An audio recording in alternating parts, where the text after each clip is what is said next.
একটা মেয়েকে যখন প্রশ্ন করেন যে তার কাছে তার বাবা কি, তখন মেয়েটা উত্তর দেওয়ার আগে কেঁদে ফেলবে, কারণ তার বাবা তার কাছে প্রথম ভালোবাসা।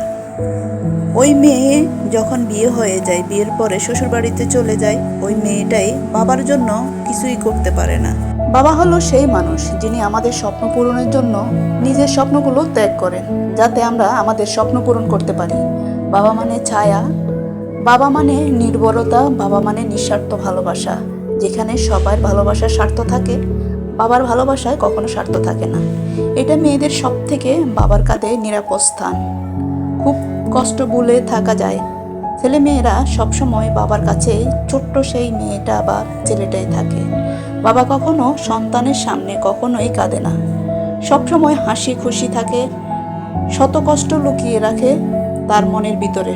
সন্তানের সামনে সবসময় হাসি খুশি থাকার চেষ্টা করে, কখনো কষ্ট বুঝতে দেয় না। মেয়েদের জীবনের সব থেকে যদি বলেন তাদের সত্যিকারের প্রিয় হিরোকে, তার কাছে প্রিয় হিরো হলো তার বাবা।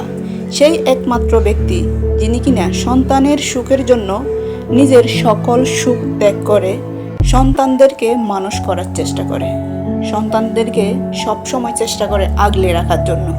কখনো দুঃখ কষ্ট যাতে সন্তানদেরকে না ছুঁতে পারে। একটা মেয়েকে যখন ছোট থেকে বড় করে মানুষ করে তখন বিয়ে দিয়ে দেয়। ভালো একটা ছেলের কাছে যদি বিয়ে দিতে পারে, তার বাবার জীবনে যত কষ্ট আছে সব কিছুর সার্থক। আর বাবা যখন বিয়ে দেওয়ার পর মেয়েকে বাবার বাড়িতে আসা যাওয়া শুরু হয়, যতদিন বাবা বেঁচে আছেন বা বেঁচে থাকেন, মেয়ে তার বাবার বাড়িতে অধিকার নিয়ে আসে এবং ঘরেও অধিকার দেখাতে পারে।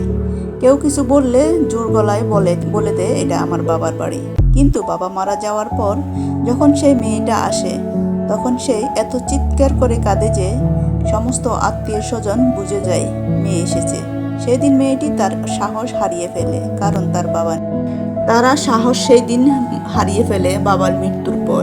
মেয়েরা কখনোই ভাবির ঘরে ততটা জেদ করে না যতটা জেদ বাবা থাকা অবস্থায় করে।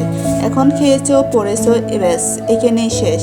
যতক্ষণ তার বাবা থাকে সব কিছুই তার ছিল, এই কথাটা খুব ভালোভাবে তারা জানে। বাবা মেয়ের সম্পর্ক ভালোবাসা সবচেয়ে সমুদ্রের চেয়েও বিশাল।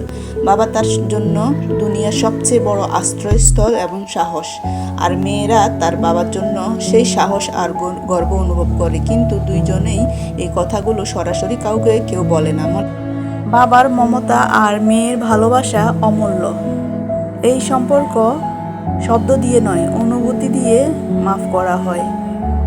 মেয়েরা সব সময় বাবাকেই খুব ভালোবাসে, মাকেও ভালোবাসে, মায়ের চেয়ে বাবাকে বেশি ভালোবাসে। ছেলেরা যেমন বাবার চেয়ে মাকে বেশি ভালোবাসে, ঠিক তেমনই মেয়েরাও কিন্তু মার চেয়ে বাবাকে বেশি ভালোবাসে। আমার সাথে কে কে একমত কমেন্টে জানাবেন। আর যদি ভিডিওটি ভালো লেগে থাকে লাইক কমেন্ট করে শেয়ার করে দিবেন। সবাই ভালো থাকবেন, সুস্থ থাকবেন। আল্লাহ হাফেজ, আসসালামু আলাইকুম।